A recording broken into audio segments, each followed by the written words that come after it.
All right, welcome to Sales Chat, brought to you by Pipeliner CRM, Instant Intelligence Visualized. If you want to download your free trial of Pipeliner CRM, go to www.pipelinersales.com.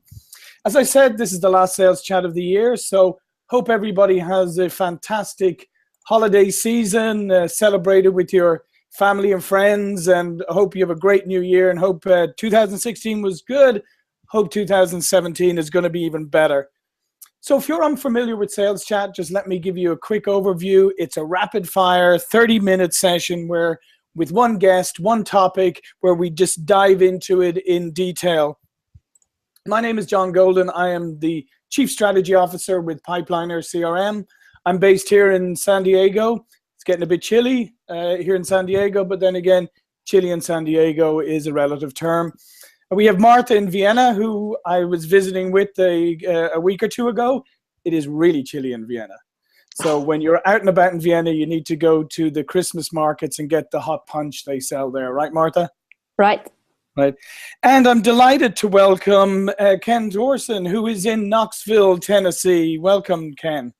Great to be with you, John. I'm excited about having the opportunity to share some ideas with everyone and move forward and prepare ourselves for next year. Yeah, so let me just give you a little bit of background on Ken before we dive into it.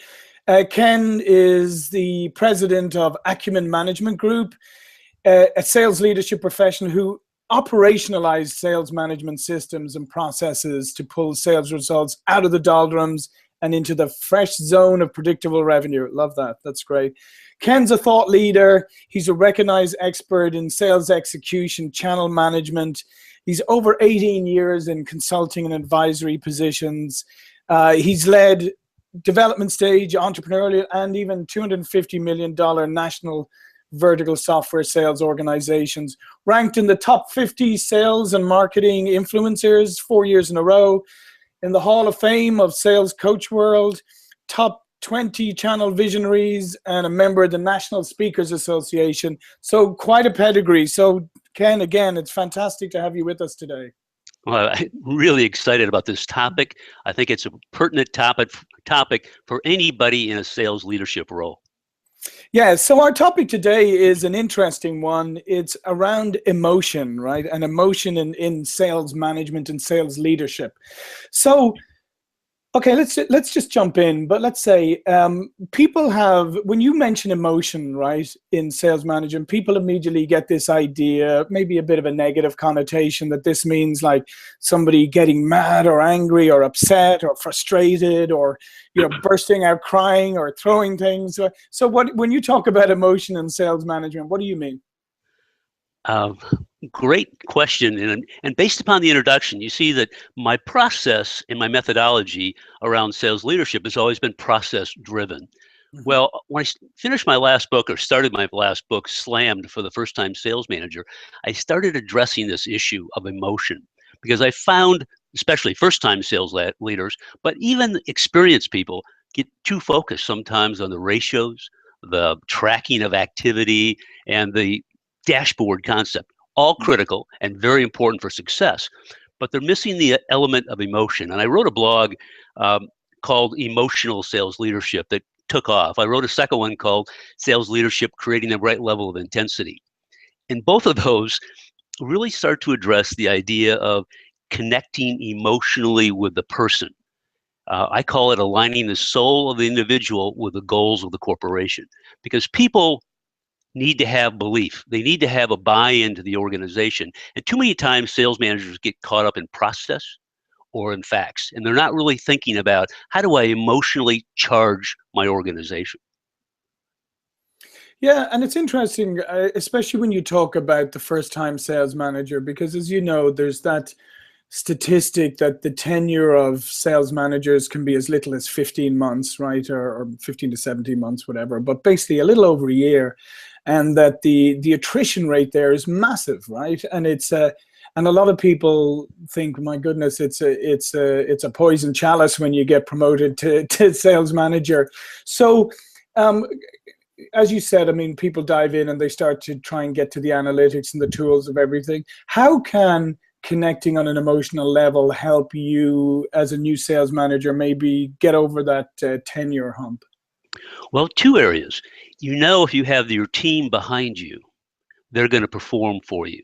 Mm-hmm. I had a quote from actually a football coach. He said, most players don't show up every day at 100%. It's the coach's job to increase the player's intensity to 110%.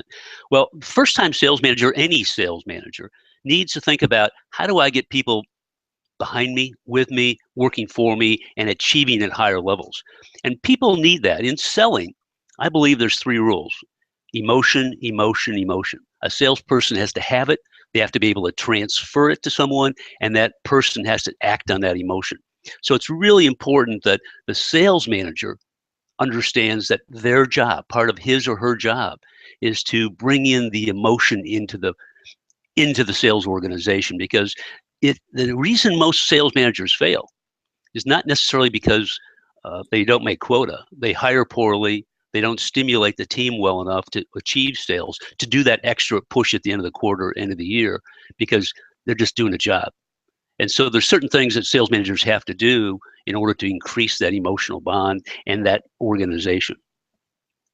So how does, say somebody who's become a sales leader or is already a sales leader, a sales manager, and maybe connecting emotionally doesn't come naturally to them. Maybe it does in a sales situation, but not in a peer situation or in a working with one of their employees. So how do you actually, I guess, become emotional or become in touch with your emotions? It sounds like we're getting a little bit into new age stuff here, but seriously, how do you start to get in touch with your emotions in a situation like this and unlock them in a positive fashion?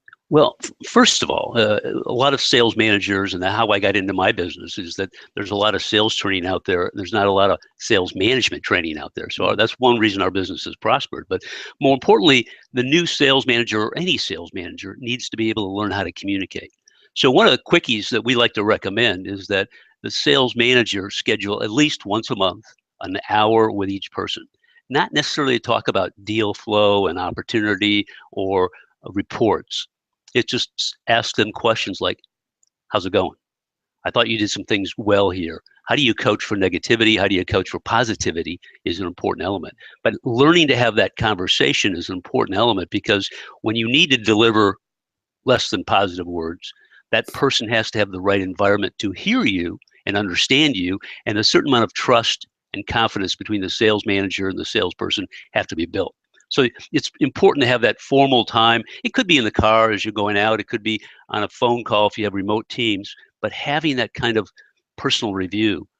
The other thing I like to suggest is that the new manager, or any manager for that sake, when a person comes into their office or the phone rings and somebody has to pick it up, the first things they need to learn to say is, how can I help you? Not how you doing, how can I help you? And that starts to set the tenor for the right kinds of conversation to build that emotional bond there. Now, there's other things they can do as well, but that's where I would start. Yeah, that's a great piece of advice. So I guess then, if you look at it, okay, how about the people above the sales manager, right? Because they put the sales manager into place and they say, okay, here's the numbers, and all they want, where's my reports this week? And they get very metrics focused. And then if they see the sales manager, having these conversations, maybe approaching things in a more, as you say, trying to get more connected to their people and understand them. Do you sometimes find a disconnect there? And is that something that also upper management need to learn, that there's many different facets to a good sales manager, not just driving against, metrics all the time? Well, good point. And I don't want to be mistaken here. It's one thing to be emotionally connected and get people to believe in the company and build belief and have fun and do the things that people want to have to feel that they're bonded working for that company. But it's also the job to hold them accountable. Yeah. I talk a lot about discipline, accountability, and control. Those are the three bedrocks of what we talk about. And we won't get into all three of those today, otherwise we'd be here for another half hour.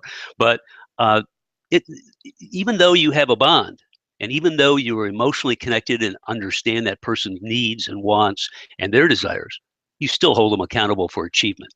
For example, in our salesperson's business plan, every 6 months, we have a template we use to train salespeople on how to plan their business rather than being reactive, they're proactive. The first question we ask is, what is your personal objective for this period? And that helps the sales manager connect the dots from earning that commission to buying that boat, or whatever that personal objective is. And so it's important that managers understand that you link the person's soul to the goals of the corporation, but you still hold them accountable. You still make sure that they can professionally sell, that they can professionally do the responsibilities, that they work at the CRM system appropriately every day. All of that becomes critical. There's still discipline, but it's just that emotional idea of saying, if people don't believe in your products and services, they're not going to be selling at 110%. That's very true. So then, how do you guard against that? Because it's, as you know, when you introduce a new skill to someone, say you're talking about this emotional connection, sometimes people then focus too much on that, right? As opposed to all the other disciplines. How do you guard against a sales manager then getting too connected to their salespeople so they can't be effective with all the other things? Because at the end of the day, it doesn't matter how good your sales organization is, you're going to have bumps in the roads, right? Bumps in the road. And you're going to have some people who underperform or whose performance dips, and you're going to have to remediate that.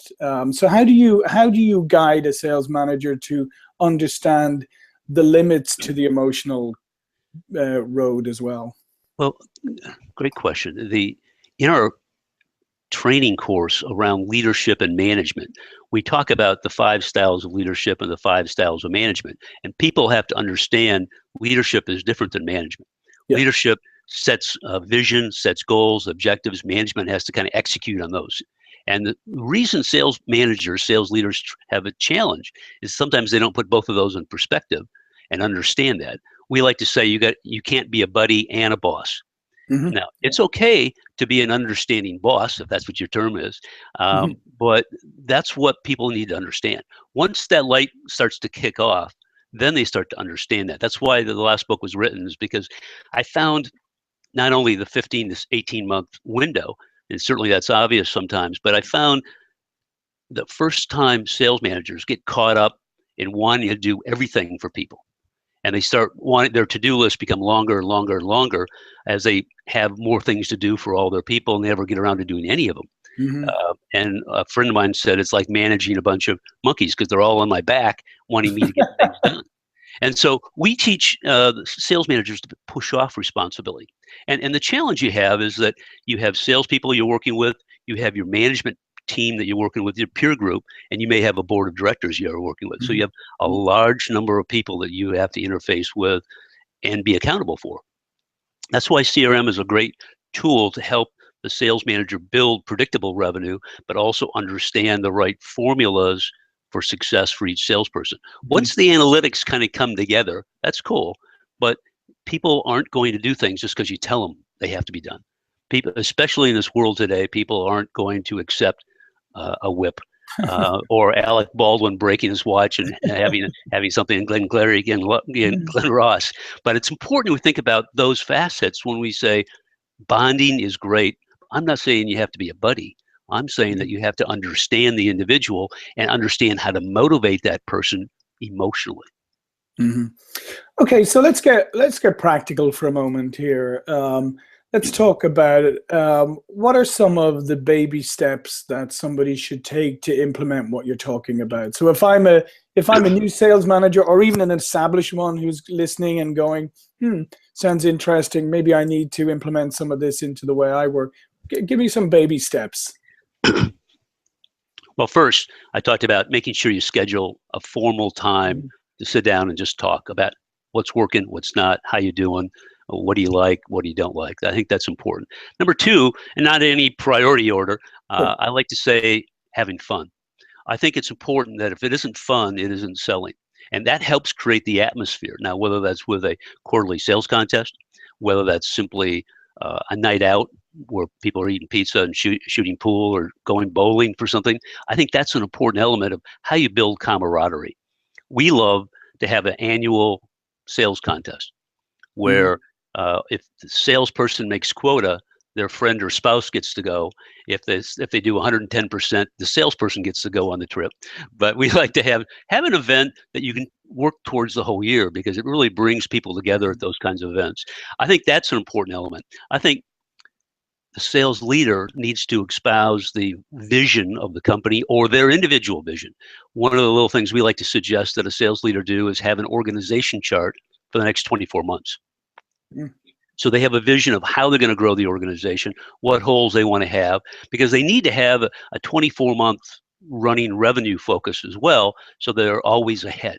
That's where we see a lot of people lose, because they don't have a recruitment plan in place. And so they have 5 salespeople or 50 salespeople. They lose 5, but if they don't have 5 more coming up to speed, by the time you hire those 5, get those people up to speed, you're 6 months behind your annual quota. So having that kind of vision and direction and systems in place become a critical element. I think you need to also focus on training. And I'm not talking about just skills training. I think that's an important element. I think I'm a big believer in creating a quarterly sales training plan that encompasses CRM training, sales skills training, products training. But also, I think you need to train on the mind. I think you need to train salespeople and helping them with things as simple as goal setting. I think as simple as helping back and getting the community, helping them get involved in the community. So I call it life enrichment. I speak a lot about life enrichment. I think we found that people who are in balance, both professionally and personally, are higher performers. And I think sales managers need to think about how they can improve the life of their salespeople as well. Mm-hmm. It's an interesting that you say that. It's particularly about goal setting and getting organized, because obviously the top performing salespeople are highly organized, right? But it's not something that always comes naturally to salespeople. So is that another area where sales manager can really, because I think when you start to get organized, you get you talked about process earlier. When you start to get organized, when you start to understand and execute process, I think you actually get emotionally a little bit more in balance anyway, because you're not so scattered and running all over the place. So is there a part of it too where helping them understand organization and understand process can actually help them to be more balanced? Absolutely. I used the word proactive before.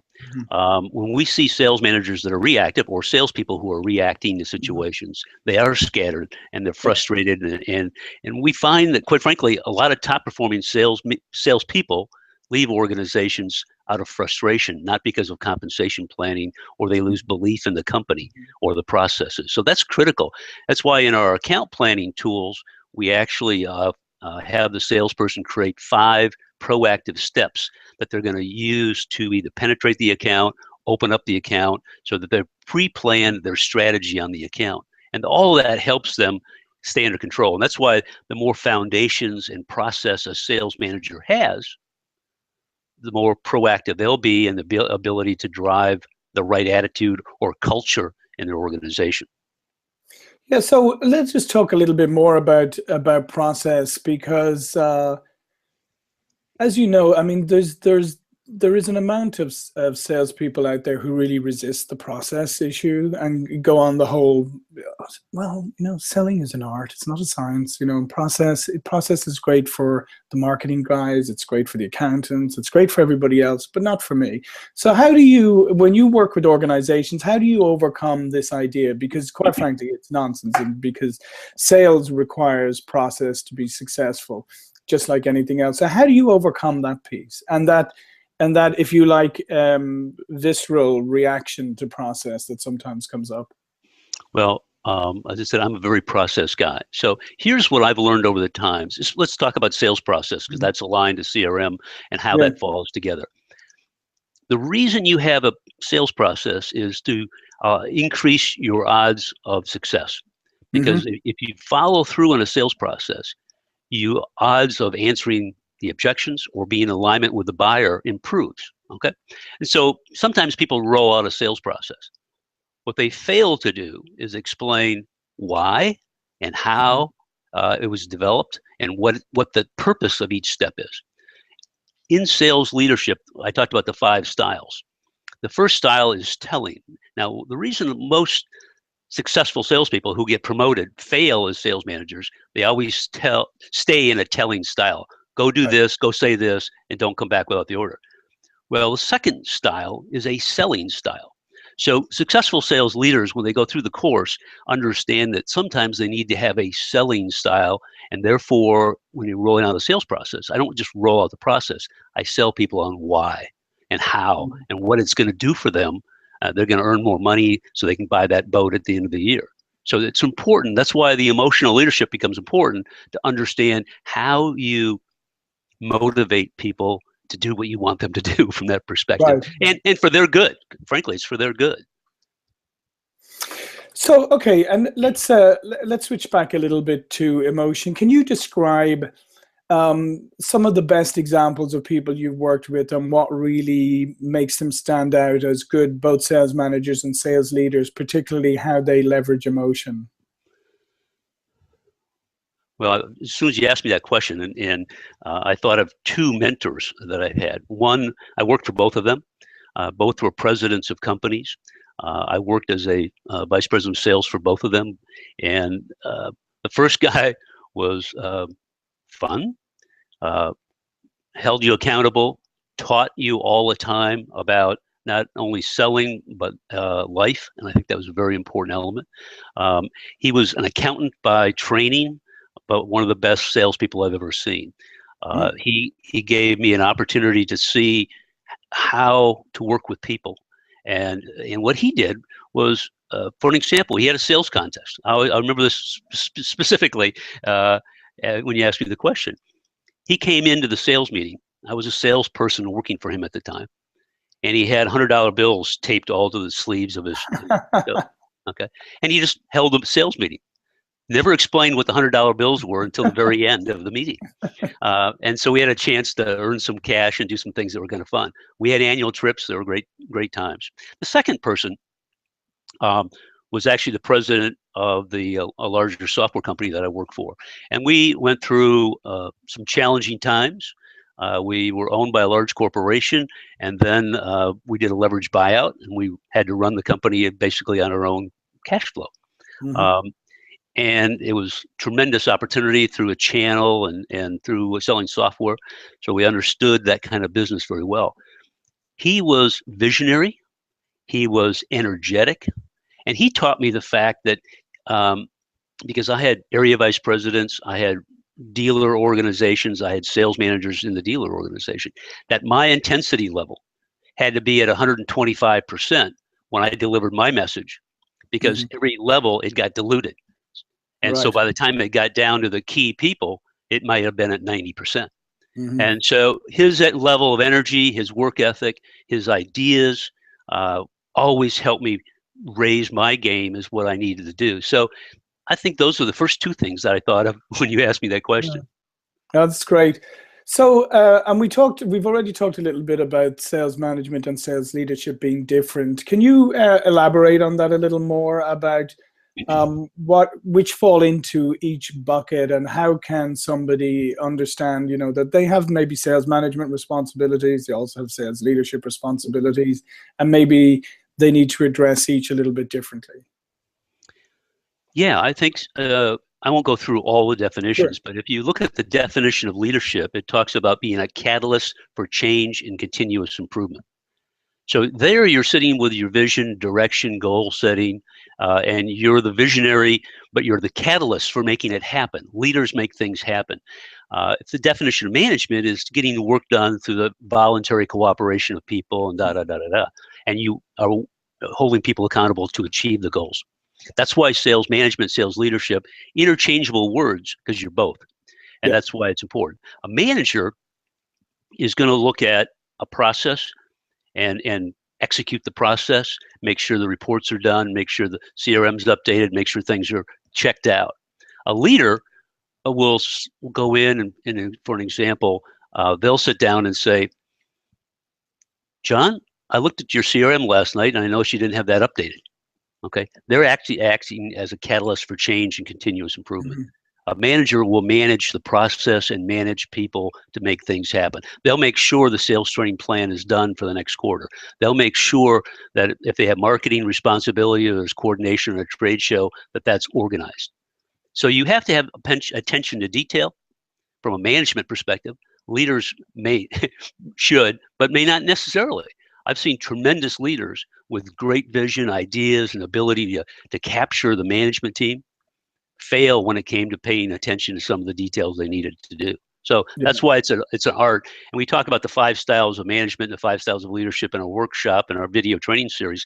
And all of those, all of a sudden, you can see people in the audience go, aha. So for an example, I asked the audience, when would you use a selling style as a leader? And everybody goes, I'm not sure. And I go, when you roll out a new sales compensation plan. Because you have to sell the people on why the new sales compensation plan is so much better than the other one, right? You can't just tell them because you need their buy-in. And then there's other styles called joining and consulting and all of those issues. It's what style do you use to solve the problem that you have in front of you? If you use the same style, just like personality style selling, if you use the same personality all the time when you're selling people, and their personality is different, you may not communicate and connect. So we're nearly up at the 30-minute mark already. It's flying through. One of the things that we like to ask our guests towards the end of the thing, towards the end of Sales Chat, is your power tip, right? So what do you, Ken, do every morning when you get up to set yourself up for success for the day? Well, besides 2 cups of coffee, I really would think about the idea. I think my tip of the day, what I think about all the time, is I go for a walk some days and I get my head straight. I have my to-do list, I have my task list, I have my ideas, but it helps me think through the top 4 things of the day. I have always about 4 things during the day that I know absolutely are critical to get done. Could be a marketing issue, could be a client issue, could be rehearsing for a keynote address or something like that. But then I sit down and get my head clear, and then I'm ready to go. That's a great suggestion. Getting your head clear, because I think you're right. I think sometimes we just kind of dive into our day when our head is still clouded from the day before. So getting your head clear is a great idea. And then just to finish up, Ken, do you want to describe a little bit more about what you do and how people might get in contact with you if they're looking for your services or just to learn more about you? Absolutely. Obviously, our website is acumenmanagement.com, acumenmanagement.com. A lot of information out there that's free, some downloadable videos, a couple white papers. Also, our 5 books are out there. We have something called the Sales Manager's Toolkit, where you can download 40 tools to improve your sales management team, as well as information on our videos for our keynote programs. So we do keynote programs at sales conferences, associations, and meetings, some on life enrichment, some on business topics. We also provide consulting services to companies who are looking at fixing that predictable revenue. And you can reach my blog. It's called Your Sales Management Guru, Your Sales Management Guru. That's the best way to reach me on either one of those 2 sites. Excellent. And Ken is also a contributor to Pipeliner. You can see his work on our new online magazine, SalesPOP.pipelinersales.com. So you should check that out. Again, I'd like to thank Ken for today. This was fantastic, and what a great subject to end our 2016 sales chats with. We look forward to seeing you all again in early 2017. In the meantime, from myself, John Golden, Martha in Vienna, and Ken over in Knoxville, Tennessee, we'd like to wish you a fantastic holiday season and an even better new year. So thank you for tuning in today.